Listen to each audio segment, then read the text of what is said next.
Good morning, everybody. For those of you who do not know me, my name is Nathan Skolsky. I work in public affairs with university relations, and I get to guide you through the first part of the event this morning. So let me start by saying that the excitement of back to school is definitely in the air. I know everyone is very busy, but it's really great to see so many faces in the crowd this morning, so thank you very much for joining us. While everyone's settling in, let me just go over a little bit of the format for this morning's town hall. We're going to begin with remarks from our Deputy Vice-Chancellor. Following Professor Buzzard's remarks, I'm going to join her here on stage for a Q&A session. Obviously, the questions that I ask are not going to cover what everyone has in mind, so there will be an opportunity for you to ask your questions. There will be a mic here in the center aisle if you want to prepare those and think about them now. You have a few minutes to get those ready. And then at the end of the Q&A, we're going to move into the staff awards. So, without further ado, and to provide her fall update, it's a pleasure to introduce Deputy Vice-Chancellor of UBC and Principal of our campus, Professor Deborah Buzzard.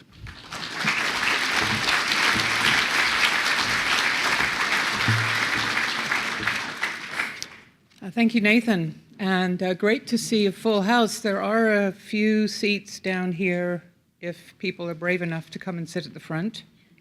She said, looking at people going, no. Good morning, everybody. Welcome back to those of you who've been taking some time off this summer. And welcome to the beginning of what's going to be, we know, another great and exciting year here at UBC. Let me begin by respectfully acknowledging the Syilx Okanagan Nation, our partners here at UBC Okanagan, on whose traditional territories we're gathered today. Let's start with the summer. Wow. Biblical floods, fires, can locusts be far behind? It's been a terrible summer season here. Bad for homeowners, bad for ranchers, bad for tourism. Officially, the worst wildfire season in British Columbian history. Well more than 1 million hectares burned. What an extraordinary set of events. Many of you, me included, have been uncomfortable on the hot, smoky days. Some of you may have been evacuated from your homes, or worse, due to the fires in our community and those that continue to burn.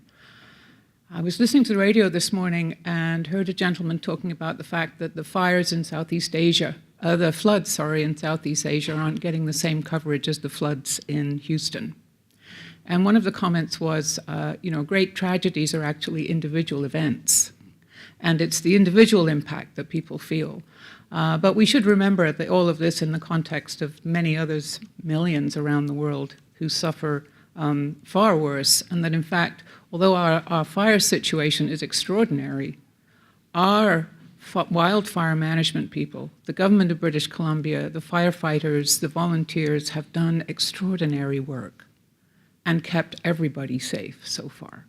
What an amazing thing. I am so proud of that we're able to do that as a society here in British Columbia. So just remember that we have resources, of course. We're UBC. We have resources. We can help.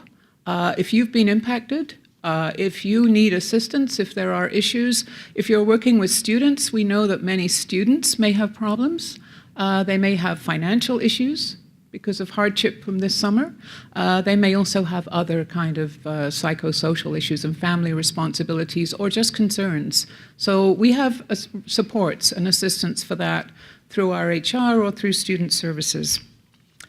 Okay, after that sad note, this is always my favorite time of year. I have never left school, right? For me, back to school is actually as exciting today as it was. And I will say, I'm sharing today with my 5-year-old grandson. Some of you may have seen him on campus this past week. He was in our Gearing Up engineering camp. It's his first day at school today. He's going into kindergarten. So tonight we'll be FaceTiming to share our experience. But it's always good. And perhaps after a summer like this, it's kind of a relief to get back to a sense that we're back into the routine. This event is really about recognizing our extraordinary staff, some of our most dedicated colleagues, with our Staff Awards of Excellence. An opportunity to acknowledge the people who really go above and beyond, and I look forward to helping present these new awards, as well as, at the end of my remarks, taking questions. We have a couple that have come in, and we'll have an open mic so that people can ask further questions. But let me tell you just a little bit about where we are, where we're going, what's up, what's new. And the first thing is perhaps start at the top. We have a new government. The government's our biggest funder. The government issues our mandate for the work that we do, and we have a new one. We're a month into a new NDP government, led by Premier John Horgan. I was lucky enough to meet with him when I was actually volunteering at the shelter at Thompson Rivers University right at the beginning of the fire evacuations, and he dropped in to visit. I will say it was an amusing moment. It was a transition of government.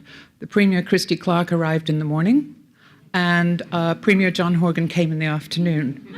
But I was able to have a conversation with Mr. Horgan, very interested in UBC Okanagan, very curious to learn more about us, because we're really an unknown quantity to many people who haven't had an opportunity to see this other UBC campus.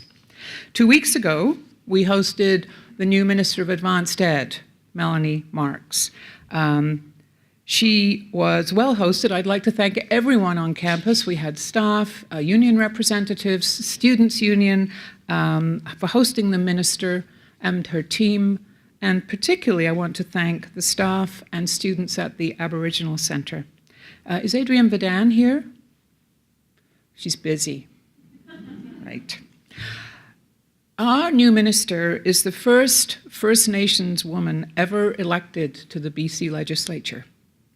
So you can imagine she was quite taken with her visit to our Aboriginal Centre and to learn a little bit more about our access program. And she's also very committed, as one of her mandate ambitions, to improving access and broadening access to post-secondary education. So you can imagine how her eyes lit up when Adrienne Vidan explained that we here take every Aboriginal student applicant into a variety of access programs. Some, of course, fly and are going straight into their program in medical physics. Others come in through access programs or assisted and supported access directly into their academic program. What we know is that when those students get into their academic degree programs, they are as successful as all other students. That's a remarkable thing.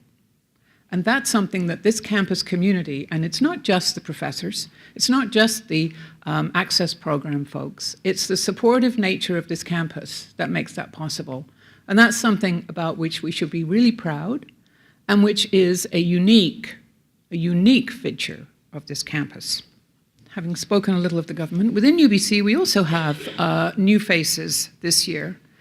We have a new provost and Vice President Academic in Vancouver, Andrew Zeri, as well as a new Vice President Research and Innovation, Gail Murphy. And the Okanagan leadership team and our deans will be working closely with Andrew and Gail in their new roles. On September the 1st, Murali Chandrasekharian will begin his term as the Vice Provost International.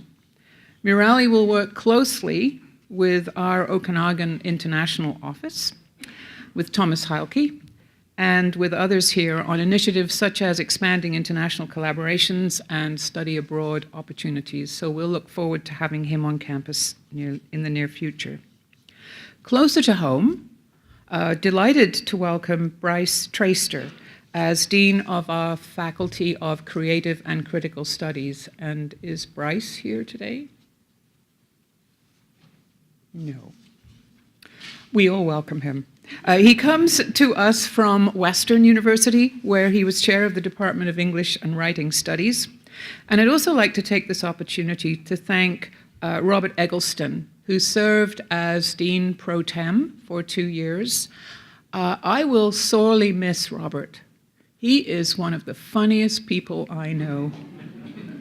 And his sense of irony is uniquely suited to academic administration. He can see the funny side in just about anything.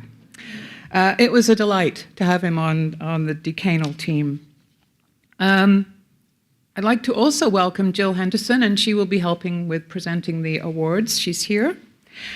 Jill joined us this summer from Lakeland College in Alberta, where she was the Vice President Corporate Services. She has previous experience here in BC in the health sector, and we're very pleased to have her here on the leadership team, so welcome, Jill.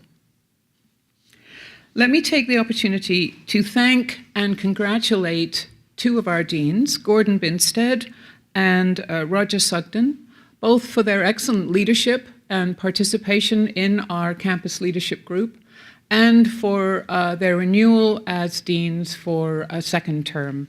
It's wonderful to have them continuing in these important roles. And finally, I want to welcome on campus into new roles John Claronimus, professor in the Barber School, and Curtis Morecambe, our Director of Finance, who are both joining the Board of Governors as our representatives.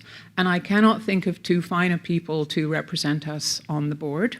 The board will meet here, as the old hands in the room know. The board meet here every September. Board meetings are open to the community and to the public. You are more than welcome to attend. It's not riveting most of the time. It's like watching CPAC, you know, with a lot of quite procedural stuff. But there will be an agenda published. I'll make sure that it's put out as a governance update so that people can see what's happening. And if you are interested, if you'd like to see the dramatic medieval theater of university governance played out live here in front of your very eyes, do attend. It's on the 21st, and we would welcome your participation. At that meeting, we recognize distinguished academic scholars and student success, and the board members and the board of the Properties Trust will also be touring the campus to get a sense of how this campus is changing. And of course, it's really changing. One of the things that Curtis and John will see at the board later this year is the development of the university's next strategic plan. I hope that all of you have taken the opportunities that have been out there to engage with it, to participate in surveys, to receive information. There have been some workshops, pop-up activities on both campuses. There will be more going forward. There was a workshop in Vancouver and here yesterday of our deans as they looked through where the process is now and what the next steps will be. Your contributions, and I would say our contributions from this campus, are critically important to the success and the value of that plan. It's a plan for all of UBC. It's very easy for us to be forgotten by the mothership in Vancouver. If we don't make a little noise, if we don't participate, if we sit back and just think that, well, Vancouver will do it and we'll make the best of it, that's exactly what we'll get. So I would encourage everybody who has an opportunity and an interest to take a look and make sure that your activities, your area of the university, and your interests, as you see it, for our students, for our research, for our community engagement, that they're actually well represented, that we are in this plan, because we won't do another one probably for another 5 to 10 years. So it's ours, it's all of ours, and it's up to us. And I spend quite a bit of time in Vancouver, but sometimes I get the feeling that the people in Vancouver think that I am the Okanagan campus. Me, personally. I know everything. I decide everything. I run everything. I mean, Clearly, I do none of those things. So it's up to you to make sure that your piece of the university is in that plan. Please, I do encourage you to do that. Let me turn now to really the reason that we're all here, and that is our students and the programs that we run. This is going to be our biggest, strongest year ever. We're going to have approaching 9,000 students on campus. Quick hands up to people who were here in 2005. Right, that's a good number. You know, that means that you've seen almost, you know, it's coming up towards a tripling of numbers from the very early days. It's really an extraordinary growth and change that's happened here. We will achieve our ministry target and we'll set records for the enrollment of undergraduate, graduate, international, and Aboriginal students on campus, making this an ever more vibrant and diverse place to work and to study.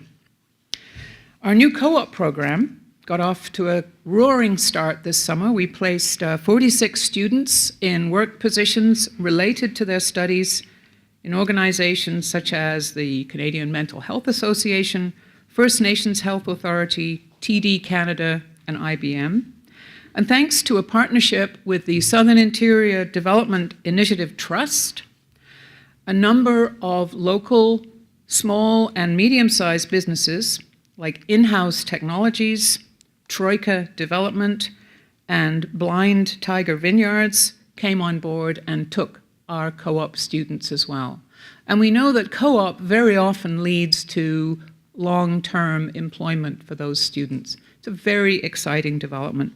More than 90% of the applicants to the program this summer got jobs, and we know that it's just going to expand and mushroom as people become more aware of the opportunities. You know, I'm always excited to see program innovation. I always think that we can make the world a better place and that we can make what we do better. Now, a colleague of mine in a previous role, a professor of history, described me as a technical positivist. I think that we can make the world a better place, and I think that we can make what we do better here. We have several things that are being supported this year on the academic side from our ALT fund, our Learning and Teaching Innovation Fund. The first is one which is called a thinking hub.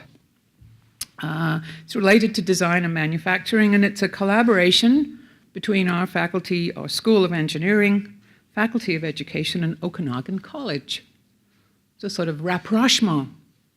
I like to see that. This is going to introduce students to design thinking and manufacturing as a process that's human-centered and relies on empathy, ideation, prototyping, and testing. That sounds cool. I'd like to take that. We're also going to be developing flexible learning modules in digital media, where students will be able to learn the critical skills necessary for them to become leaders in the emerging digital media field. And that's really an interesting piece as we see that business develop here in the Okanagan region. But probably one of the most important academic initiatives on campus is happening in the Barber School and FCCS with the review of the BA degree. And the committee is co-chaired by Marianne Legault and Bernard Momer, so I'm sure the meetings will be entirely in French. It's a learning opportunity, right? It's just beginning their initial consultation with analysis beginning later this fall. I understand that there is a parallel review going on in Vancouver, and that reflects the spirit of program innovation right across the university now, and our commitment to ensuring that we're really going to be offering students truly exceptional learning experiences. So I look forward to hearing how that work progresses. We're also working hard with our partners, with the Okanagan Centre and others in the province on the development of a pan-British Columbian Indigenous language fluency degree. The consortium is developing a foundational curriculum at this stage, and on campus that's led by Mike Evans and Jeanette Armstrongs. And the partners are looking forward to begin pilot work in selected communities this year, as well as welcoming new academic institutions into that collaboration. And that's a very wonderful development. This is a program which will be seen to be supporting the development and sustainment of the Aboriginal languages in British Columbia. On the theme of program innovation, this September, we will see the Faculty of Management's first intake into their redesigned bachelor's program. The Faculty of Education will be welcoming the first cohort of students into its new bachelor's program this month, with over 90 students enrolled.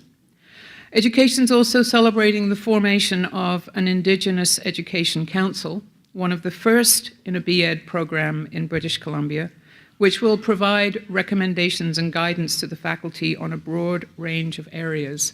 And you can see in many of these things a very important focus on Indigenous students and our responses to the Truth and Reconciliation recommendations as we work towards indigenizing the campus.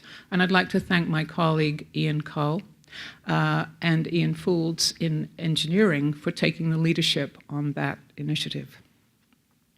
Turning to engineering, the School of Engineering is an extraordinary success story here at UBC Okanagan.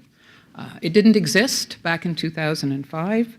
This year, it will have close to 1,500 students, about 1,250 undergraduates and 250 graduates.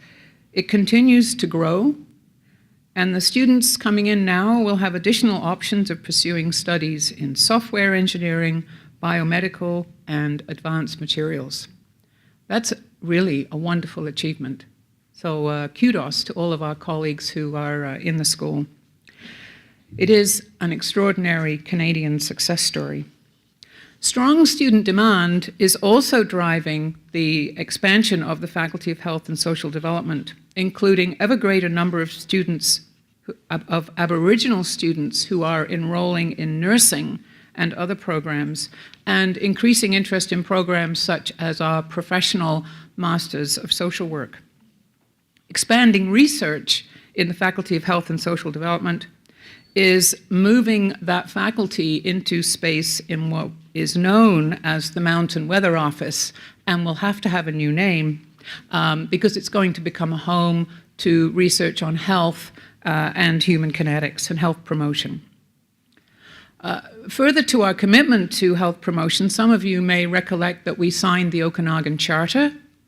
It's great to have an international charter that has our name on it, on health promotion at universities and colleges.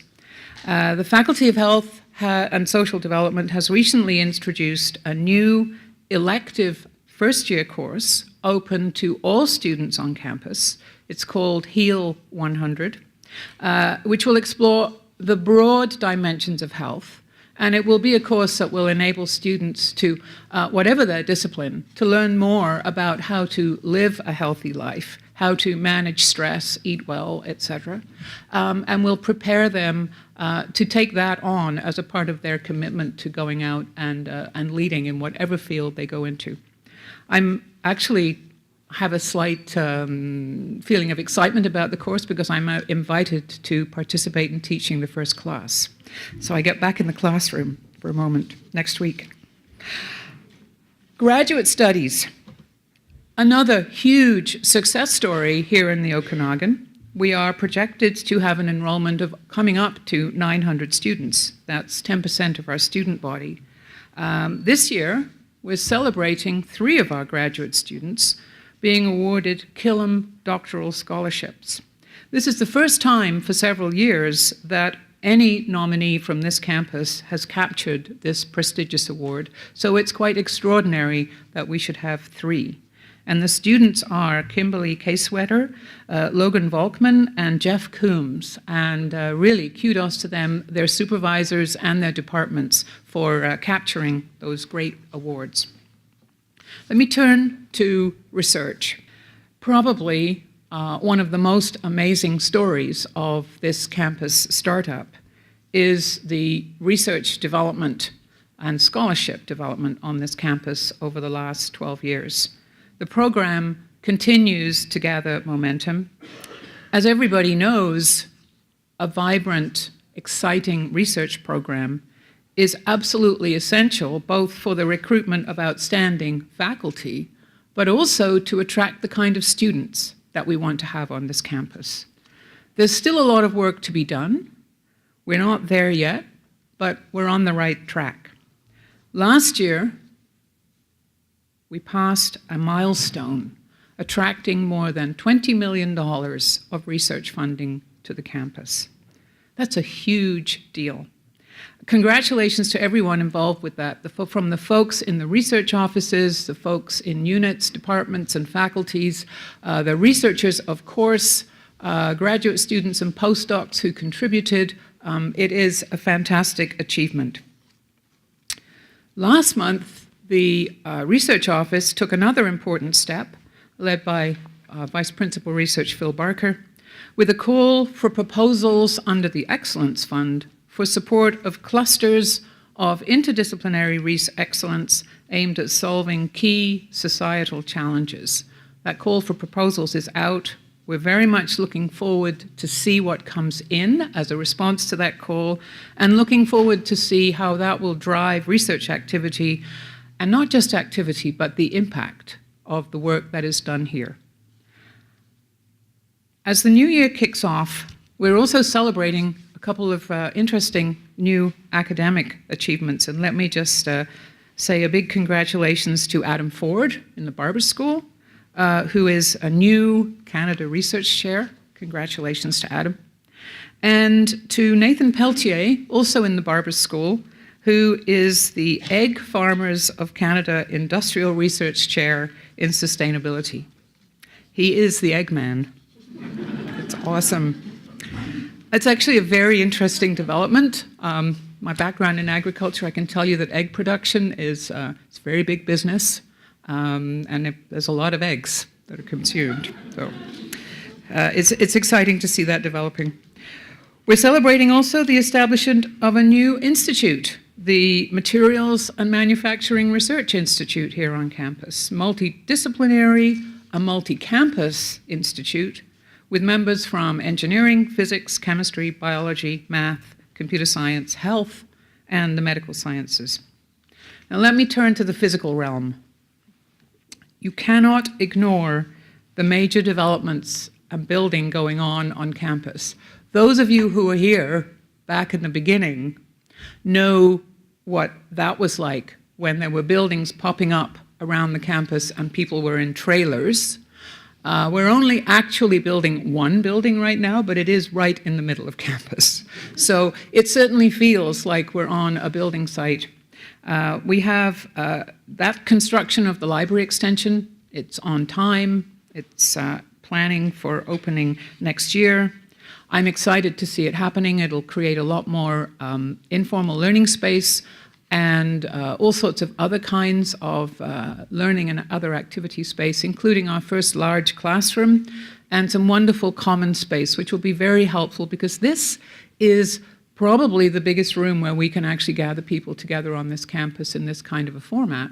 And it's a bit small now for a campus our size. You may have noticed out there that they've dug up the Commons Field. This is thanks to a grant from the federal government, the Canada 150 Community Infrastructure Program, where that field was just really very poor quality. It's now being upgraded. We'll be putting in lights, better drainage and irrigation. It'll be a lot better field for play. We'll be able to host more student activities and also more general community activities, so it'll be a much more useful field.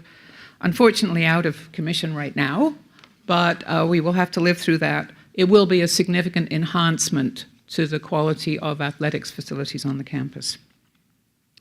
We're planning to develop between that new field and here a new student center building, which will house food service and more services for students, and that's associated with the building of two residence buildings around here, one to fill in at the far end of the courtyard or of that arena out there. We'll have an additional 440 beds added to our residence. That'll bring us to over 2,000. I think that's just the beginning. I think we'll see more and more residence development over the next few years as people realize the value of having our students have an on-campus experience. So all to say, a little more disruption as those things get underway. You probably also noticed that parking lot E has been dug up, and the surrounding area is undergoing major works to accommodate a new transit exchange, as well as to expand our underground district energy system to support the development of the campus as we move towards developing further areas, including the innovation precinct. And finally, you've no doubt noticed the work going on to complete the John Hindle Drive connection around the back side of the campus and to connect to Academy Way. I think that, although it's called John Hindle Drive, I think it's really the Curtis Road bypass, which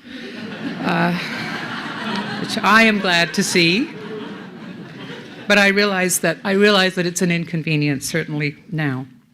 Not surprisingly, it is creating disruptions and noise and dust and interrupting access to the campus for people coming from Academy Way or elsewhere by foot, by car, or by bicycle. Although it's little comfort today, I would say that when the project is complete, it will be very worthwhile. I know many of my colleagues are saying they will cycle to work. I myself am considering getting a bicycle. So, cool. It will all be useful.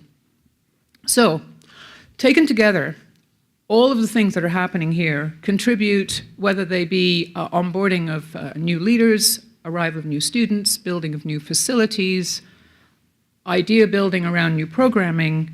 It's contributing to making this a better campus, a better place to work, a better place to study, building a better community, and contributing to a stronger region. And whether it's hosting important cultural events like the Summer Indigenous Art Intensive, or community gatherings like Opera Under the Stars, or working with the city on its Imagine Kelowna visioning exercise, or building our connections with other post-secondaries, we have a really important role to play here. Now, I've been here 5 years, and I would say that this is one of the things that I think is the most exciting about this campus, is that we actually are laying the foundation for building this community out. My previous roles were at universities that were close to 200 years old. People forgot about how they got founded. They were just there. We are here with a community that actively sees us as part of creating the future. And not just the future of Kelowna, but the future of all of the Okanagan, and in fact, all of the southern interior. It's a very exciting opportunity for us. So to conclude, in a time when we have so many new faces and it's so exciting to see all of the new people arriving, I want to just take this opportunity to thank all of you, and those of you who've been here for the duration, particularly, for sticking with it, and for helping us get to where we are today, and to having laid the foundation for what we continue to build. You don't build a great university in a decade. You probably don't build a great university in 100 years. We have a long ways to go, but it's going to be a fantastic, interesting journey. And the great news is we kind of know where we want to get to. We can create our paths. We don't follow paths here, we're creating them. And on that note, I'd like to ask, there are probably some people in the room who are new to UBC. Probably this is your first town hall. Would you mind just standing up so that we can recognize you and say hi?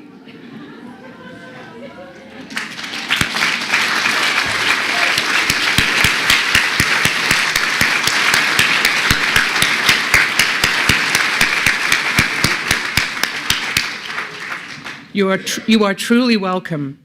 And you know, you are part of this entity right now, today. You bring new ideas. We love new ideas. So bring them on, And every voice counts. As I say, back to that strat planning exercise, every voice should be heard. So please do participate in that. So I've gone on too long. Thank you all for listening. I would be glad to take questions, and I think that's where we're going. A wonderful year to everyone. Thank you.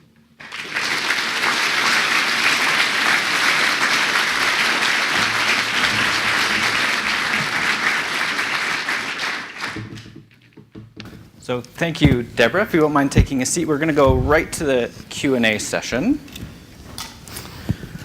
So thank you, Deborah, for taking questions. This is my first town hall, and so I felt a lot of pressure to come up with some really good questions that no one's ever asked before. So I'm going to start with something that you ended with, which is access to campus. How do I ride my bike to campus? Right. So obviously this is an issue for staff, for students, for faculty. I mean, you mentioned the new transit exchange. There's the rail trail that they're building. John Hindle Drive, obviously, you mentioned as well. So can you give us a bit of detail on the timelines for some of these projects? Maybe how they'll benefit campus? Yeah. So, well, let's maybe start with the short term. So the bus terminus, and I should note, of course, that is a project of BC Transit. We're contributing the land. And that's their project, but it is anticipated to be ready next week. Yeah. When I look at it, I think, okay, ready, yeah.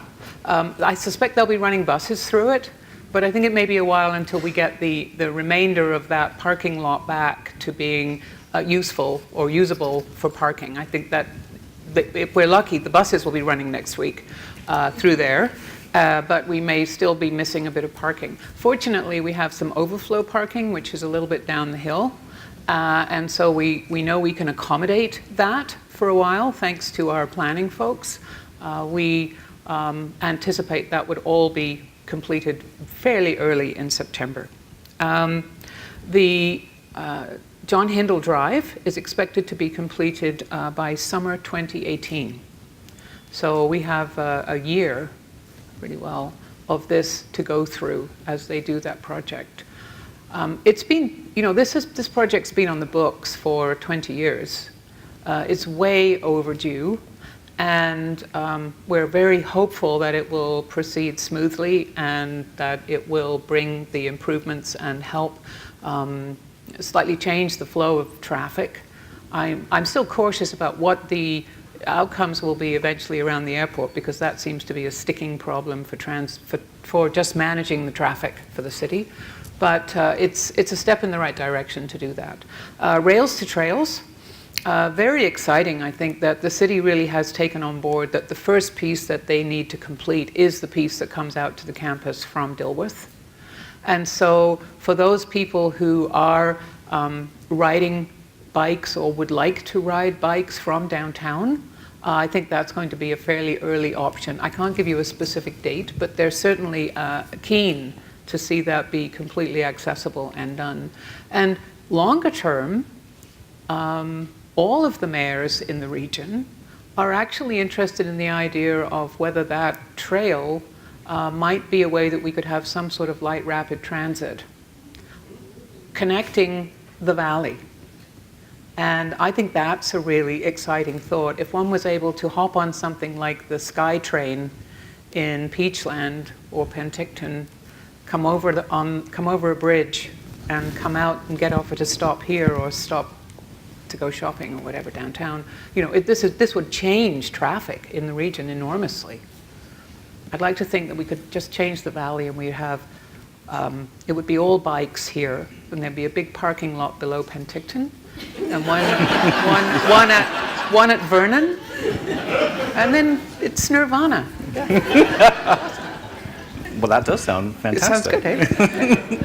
Our campus is known for being innovative and entrepreneurial. I picked up on that right away. And there are some initiatives coming that I've been hearing about that seem to be leveraging that reputation. So I'm thinking the Learning Factory, for example, or our bid for supercluster funding, even regional collaboration between other interior universities. So can you give us a bit of an update on some of these? The idea of the Learning Factory, which is part of actually a combined approach from both schools of engineering at UBC around advanced materials and manufacturing, building on expertise on both campuses. The intent is with industry partners to build a real factory that will produce real components using advanced composite manufacturing technologies and materials that will serve as the equivalent of a teaching hospital for students in health programs and medicine, and for researchers. We will have a learning factory which will do the same thing for people in materials engineering, computer science, et cetera, digitization.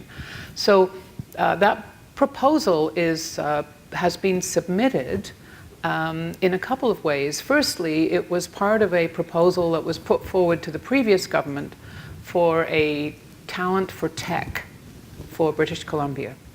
In other words, to invest in engineering, computer science, other areas where the government felt there was a need for more people trained in these areas to drive the emerging tech economy.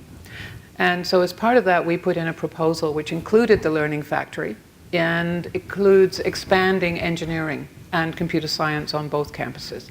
So that's a funding proposal into the government. Alongside that, the federal government announced what they called a supercluster proposal. And for those of us who are research funding junkies, this was like a feast.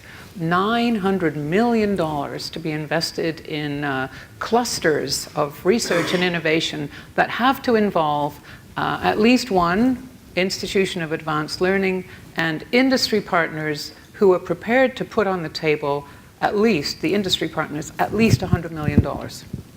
Have I got that right, Phil? So that's a big table stake. But our Learning Factory is actually part of two proposals that have gone in to that program. One is the British Columbia proposal, which is about, it's around new technologies in a realm of manufacturing and other industrial domains, including the tech sector.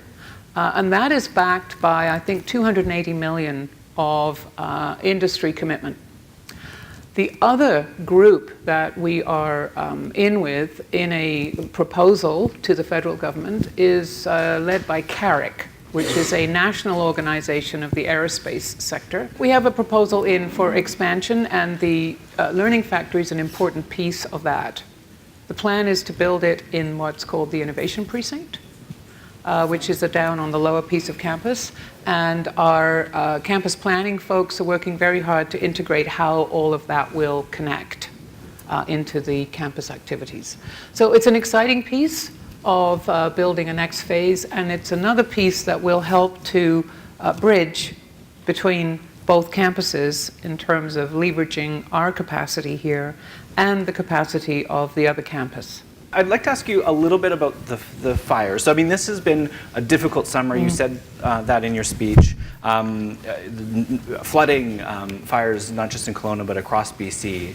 And I understand that you spent some time personally in Kamloops volunteering, helping evacuees at TRU. And I'm hoping you can maybe describe some of your experiences doing that, and maybe touch on how our campus, what role we have in helping our community deal with crises. Yeah. So university campuses are actually an important piece of the province's strategy around emergency management. And I was actually in Kamloops the Friday night, I was beginning my vacation time in July. And overnight, or that day, the Thursday, Friday, the fire had started in Ashcroft and Cache Creek. And on Friday night, Thompson Rivers University was contacted to say they were to expect the arrival of people who were being evacuated, and they were an emergency refuge for evacuees. And I was having dinner with my husband, who happens to be the president of Thompson Rivers University, and we were chatting about our holiday plans. And we'd had a glass of wine with dinner, and it was all very nice, and the phone rang, and it was one of his vice presidents, so we picked up the phone, and we were called over to help set up the cots and get the gym ready to receive hundreds of people who would start arriving from these communities. So I went along with him, and he very generously actually said to me, why don't you tag along? Not just, I mean, I went along and helped, and I volunteered at the shelter, but he offered me the opportunity to tag along with him to his executive team's meetings about how they were managing and how they would be handling this. And by Saturday and Sunday, they were handling more than 1,000 individuals coming in looking to register and get assistance as evacuees from the fire. Now, it was a huge learning experience for me to be able to see what that meant. It is a very, very difficult situation. It's not like welcoming 1,000 students. Our 1,000 students or 9,000 students who come on campus, A, they know they're coming. B, they planned for it. They're pleased. They're typically in pretty good shape when they arrive. They're well supported, and this is where they want to be. The evacuation from the fires involves evacuating everybody. People who may be shut-ins, people who might have serious mental health, physical issues, drug addictions. All of the kinds of issues that we have as a society are coming to the campus needing and wanting support, reassurance. I was amazed at what they did, actually, at Thompson Rivers University. You can't put 100, perhaps strangers, into cots next to each other and just expect everybody to have a good night. Some of them have oxygen tanks and walkers and need help to get to where the facilities are. These are things that I would not have understood had I not actually seen it. And then to see young mums arrive with toddlers and a baby and a grandma and have no idea of where they are going and no idea of when they're going back, and may have left a husband on the ranch trying to keep the fire away. So it's extremely stressful. The province has a good system in place, but it can't do it actually without the support of people like us. And in the case of Thompson Rivers University, their Dean of Nursing stepped up, and they were providing around-the-clock presence of qualified RNs from the nursing program to make sure that just basically if something went wrong, that there was someone to assist. So I learned a lot. I've been sharing as we have experienced the fire emergency develop here, of course, with the local fire. We have had with Shelley. Is Shelley Cafish still here, or she's taken? Yep. She's leading us. We have a very good plans for emergencies, but actually to live it and see it, I think, is really quite special. So let's hope we don't see significantly more numbers of people evacuated. It's certainly something we don't want to have to do, but I think that we're better prepared today than we were 3 months ago. And the city and the region and the province know that we stand by ready to assist as and when we can. And it's really, we are all one, right? Every single person on this planet, when you put them into a crisis situation, we have to help each other. There's no humane way other than that. That's what we do. So I'm going to take a pause from stealing the spotlight, and I'm going to give the spotlight over to you. Hi, I'm Gord Lovegrove from the School of Engineering. Deborah, hello. And Nathan, welcome. Thank you. Thank you for what's going on with the pedestrian and bicycle and wheelchair access. I really appreciate how it's safer and it's been properly. And I'm looking forward to whatever they're going to do over the winter. That's my concern. Is you've got probably 300 students living up there, not to mention Maybe the businesses. Yeah, well, it's probably 1,000, but most of them will probably have cars, so they can drive around. But those that have to walk to campus, That's my concern. Anyways, so we've got parking pressures. We've got construction all over the place. I'm just wondering, because last year when I asked this question on a staff faculty UPass, you said you were supportive if we could do it without a big cost. But I wasn't contacted. I'm just wondering, can I have your blessing with the new Director of Planning, Dave Waldron, who is a star in his own right, for getting the grindings done for the PED bike path, to start that initiative? Because I think, there's some of us, like myself, that bike. We want to maybe drive occasionally. We'd like to take the bus through the winter and have those choices. And I think a U-Pass like the students have for staff. I know the city's willing, and for 10 years, like I've been here since 2005, they talked about this at one point. The mayor actually offered it to staff faculty here, and we weren't ready at that time.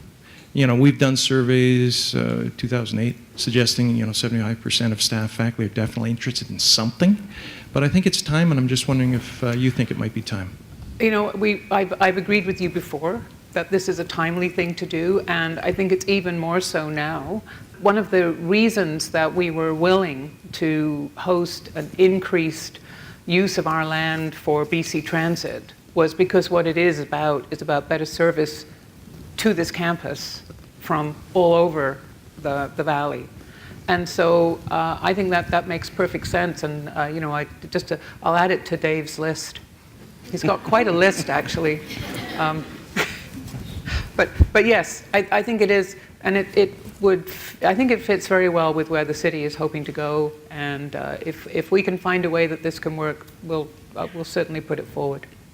You mentioned the mayors of this valley were interested in a light rapid transit, and I happen to want to start spinning up a discussion on all electric, onboard electric, using BC technology and maybe fitting in with the new Institute on Advanced Materials, regional passenger rail from the U.S. border up to Vernon so we can connect to the Canadian rail networks. And it's, maybe it's a 20-30 year vision, but based on what I just heard, maybe it's sooner.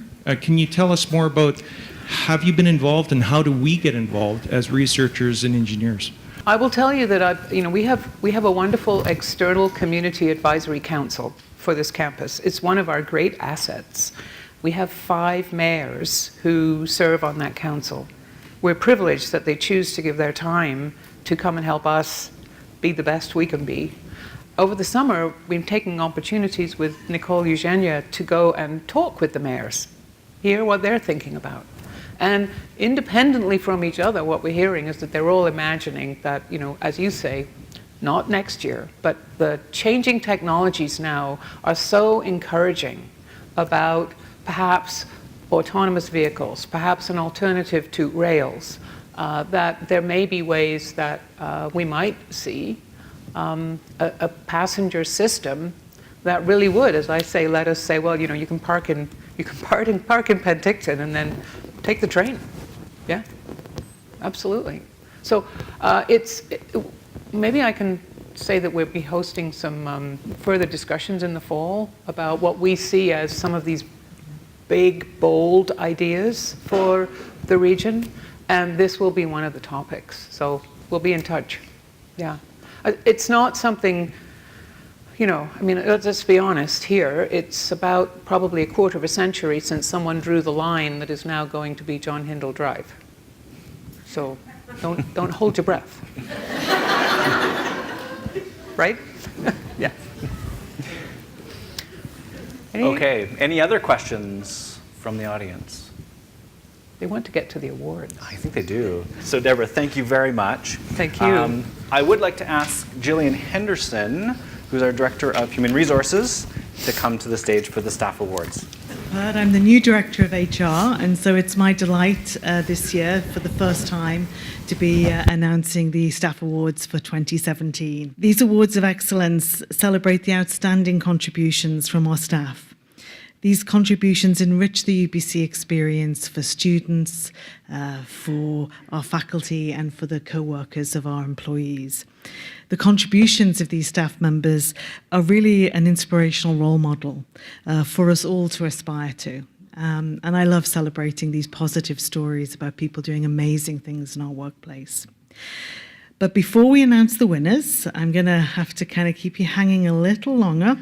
We do have a short video about the awards and the 4 categories of global citizenship, sustainability, leadership, and enhancing the UBC experience or customer service. So let's watch that video. I work at UBC's Okanagan campus and volunteer with several local organizations. I feel that being a local citizen contributes to being a global citizen. To me, sustainability is part of everything we do. It's definitely environmental, but it goes beyond that. It encompasses the work we do, the research we do, even the things we do at home.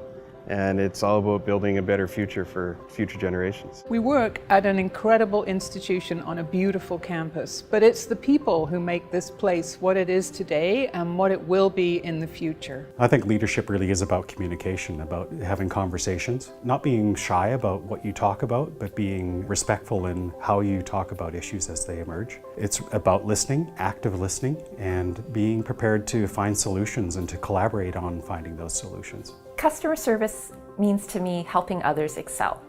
We are always looking for ways to increase the value and efficiency of the services we provide to our customers, our faculty, and staff to enhance the UBC experience. It's important to say thank you. The Staff Awards of Excellence highlight just a small number of the many outstanding people that make UBC's Okanagan campus what it is today and what it will be. Customer service. Leadership. Global citizenship. Sustainability. So at this point, I'd like to ask Deborah Buzzard to come back to the stage to help with the presentations.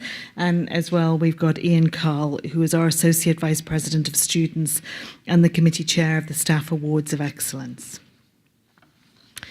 Each of our recipients will receive a certificate, and they also receive a $2,000 award to recognise what they have done in the last year or so.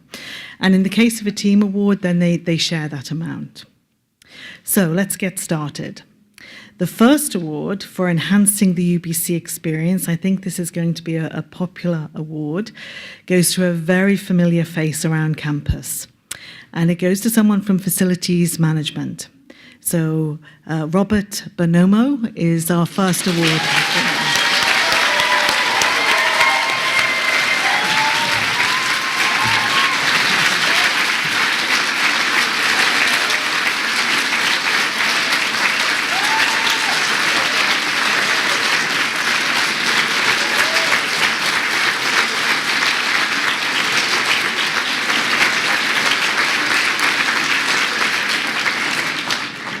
Rob is one of the most visible and recognisable members of the facilities management team, and his welcome and your response to his award, I think, just signifies what he does around the campus. This is so evident in that Rob actually received 2 nominations this year. The first was from Derek Mahoney and the second from Marla McDonald. Each nomination provided clear and strong examples describing Rob's contributions to our community. They described him as respectful, well-prepared, professional, knowledgeable, and as someone who goes above and beyond the value and efficiency of the services he provides every day. Rob meets every challenge with results that are common sense and cost-effective. The stories were quite incredible in the award about the things that he was able to achieve. Rob is known for his encyclopedic knowledge of the campus and our inventory. He knows where pretty much everything is. And this enables him to provide solutions such as turning an old computer desk into a housing for the Braille embosser to allow it to run more efficiently. He also responds to last-minute requests such as fixing a tilting barbecue so that the burgers don't fall off. Or moving picnic tables to shady areas during our hot Okanagan summers. And he provides thoughtful advice on major purchases, like he did for the aisles for the convocation, which resulted in eliminating hazards and saving around 40 hours of staff time to set up and tear down. Rob has set an incredibly high standard of customer service on this campus, a standard that his team looks up to and maintains. He is a shining example of what consistent excellence in service looks like. And we are incredibly fortunate to have a colleague like Rob, which is why there were 2 nominations. and 10 reference letters in support of your nomination, Rob. So congratulations once more.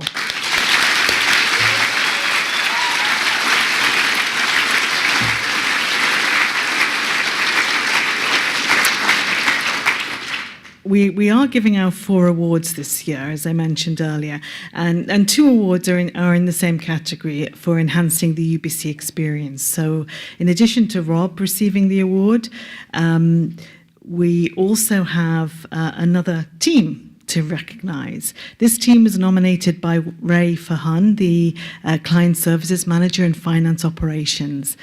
And I'm pleased to announce that the recipients are Angela Sali and Paula Lambert.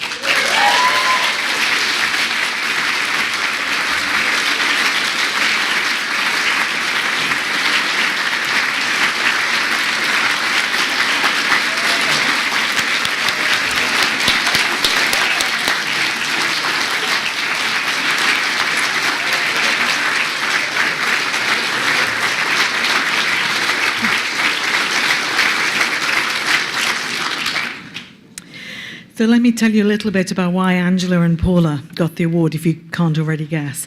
They both work in the payroll department and they provide an outstanding service to students, faculty and staff every day. Being a newbie here, when I heard that the amount of staff we have and that we only actually have 2 people in payroll, I thought, oh, okay.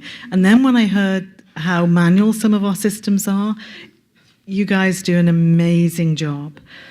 They not only ensure the day-to-day payroll operations move forward, they are known as educators and role models. For example, one of your references wrote, "I can't think of a single instance after speaking to either of them that I've not learned something, that I've not been satisfied with the conversation, or that I've been unhappy." They are known to be hardworking and set an example of excellent service through each and every interaction. Angela and Paula have built excellent relationships across the campus community, and as a result, they are seen as an extension of each of the departments that they work with. They do this by creating us and us solutions right from the first call when someone calls the department needing help with something. This partnership approach comes from the very high value that they place on their work and their work colleagues. They take care to ensure that the strategic implications of all payroll issues are top of mind and are addressed. As issues and inquiries arise, they are dealt with in a proactive and professional manner and used to help mitigate issues in the future. The high level of service, care and attention is experienced by everyone who comes into contact with Angela and Paula. And this is why they are being recognised with the Enhancing UBC Experience Award this year. Congratulations, Angela and Paula.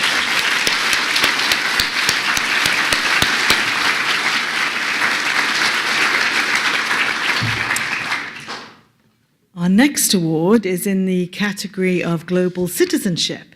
And this is being awarded this year to Renée Lebeau, who is an advisor for the School of Engineering. Can you come forward, Renée?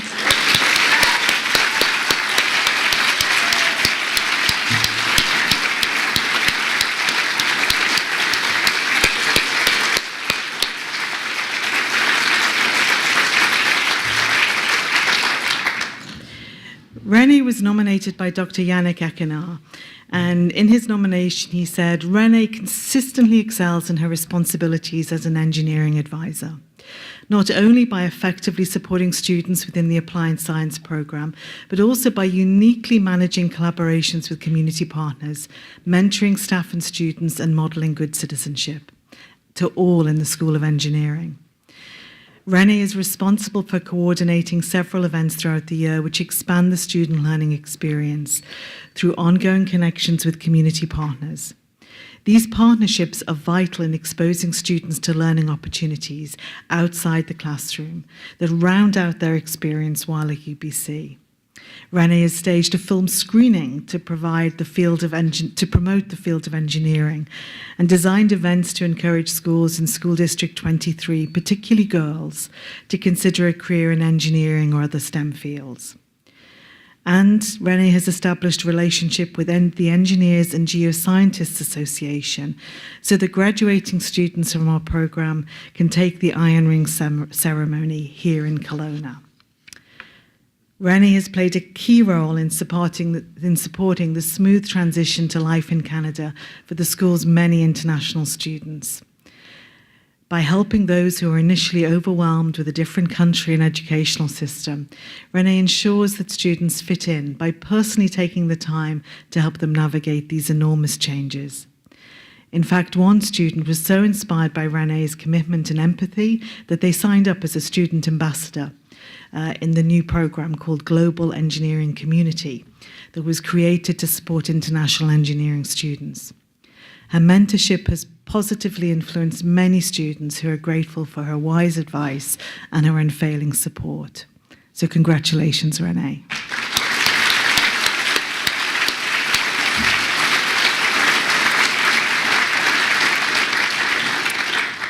Our final award in this category it's actually in the category of leadership, and it is being presented to Liz Hilliard. Can you come forward?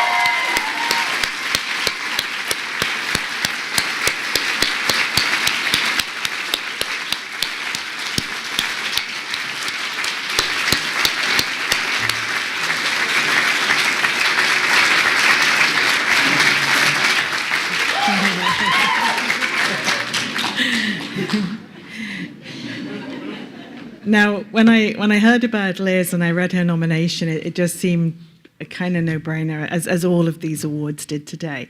And then someone was telling me how Liz has lots of feelings. And so just in case, we do have a box of tissues here, Liz, just in case.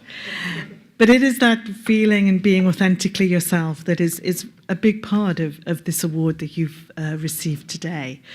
Liz is the manager of student engagement in the Student Experience Office, and she's consistently demonstrated the qualities and skills needed to be a successful leader. In the award package for Liz's nomination, students talked endlessly about the many ways that she's created an inclusive, comfortable, and safe office space for them. It has become a place where students can work and converse, knowing they're respected and heard.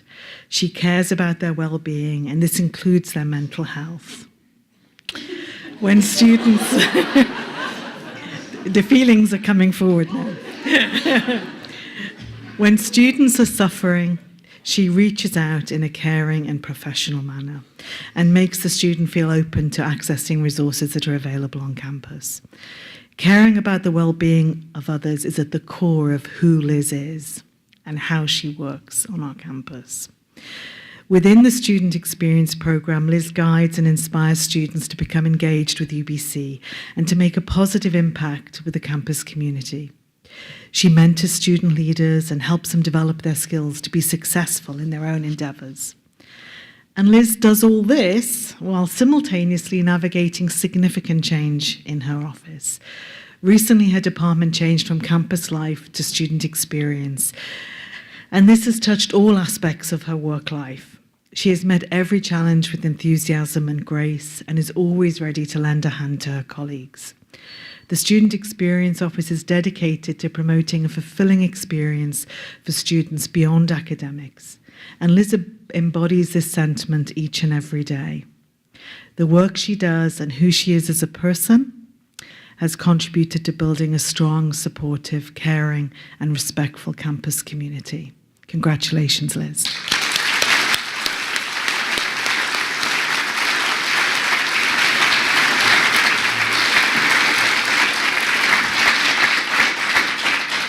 Before we move on to a final award for today, I do just want to announce that the next year there is actually going to be a fifth category, so something to look forward to for this time next year. And that's going to be named, this new category is named the Okanagan Campus Spirit. And it can be awarded to groups of teams of 5 people or more who demonstrate enthusiasm, dedication, perseverance and excellence in the face of challenge while working collaboratively in a positive work environment. So we do have one more award today, and it's the Deputy Vice-Chancellor and Principals Award. So thank you, Ian, for helping to present the staff awards, and I'm now going to turn the podium over again to Deborah to make the announcement.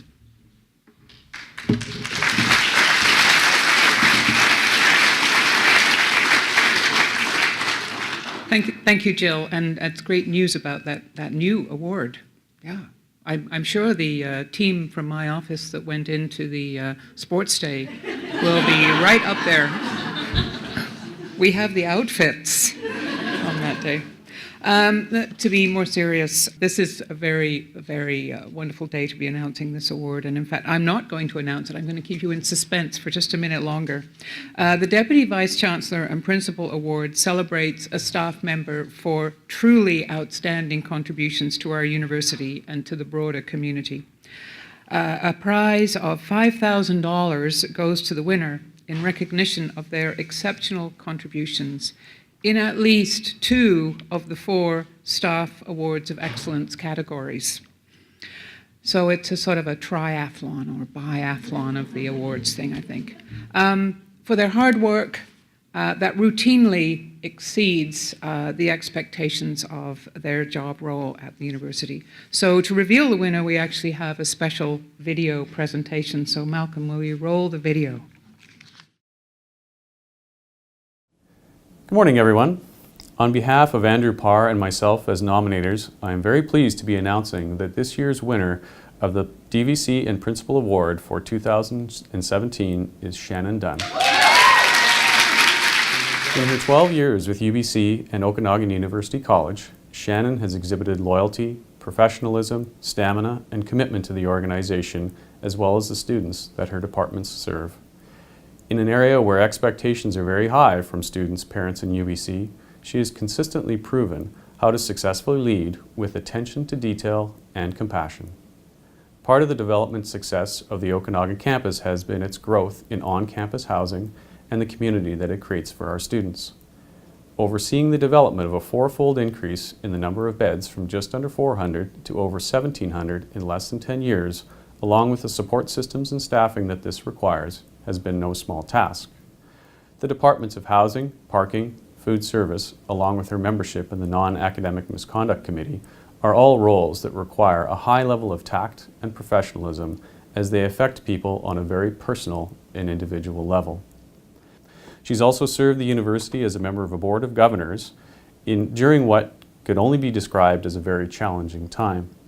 As a staff representative, she was often put in difficult positions with various challenges and was able to provide steady perspective and candor when many may have opted to disengage or to step away.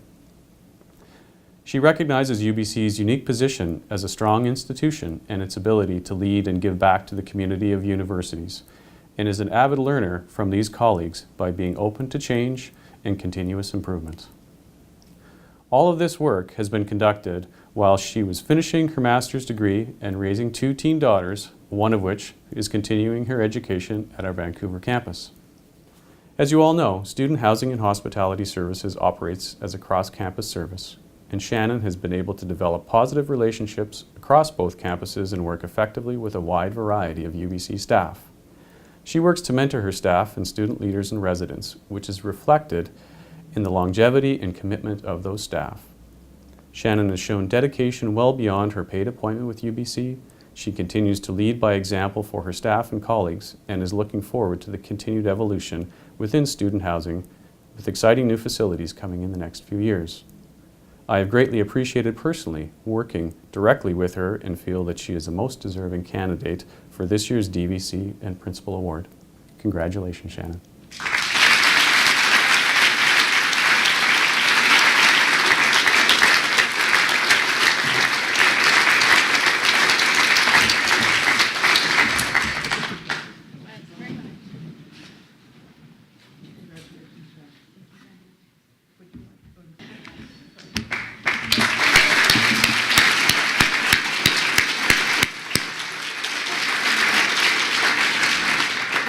As you gathered, Rob is unable to be with us today, and he was insistent that he would make the presentation. I would add to his remarks that Shannon has been she served 2 terms on the Board of Governors, and she has done an extraordinary job of representing the campus's interests in the broadest possible way at the board. And it's really been, it's an important role. It is a very important role. And she's been terrific in helping make sure that when a new policy is proposed or actions are taken, that we're fully included and the board understands the perspective of this campus in its decision making. So thank you for that extra role, Chairman. Thank you. So this brings our event to a close. I'd like to thank Nathan and Jill and Ian for assisting with the event today. My last duty is to remind everyone, to thank you all for coming, and to remind you that the faculty and staff barbecue and information fair will be starting at 11:30 on the Commons out here. You can see the setup already. I look forward to seeing you all there. And let's celebrate and come out when you see all of these lovely new students and having their Create event on Tuesday. It's going to be a real party on campus and a whole new year begins. So to all our recipients, this wouldn't be UBC Okanagan without the great work that you do. So thank you. And Happy New Year to everybody. Welcome back.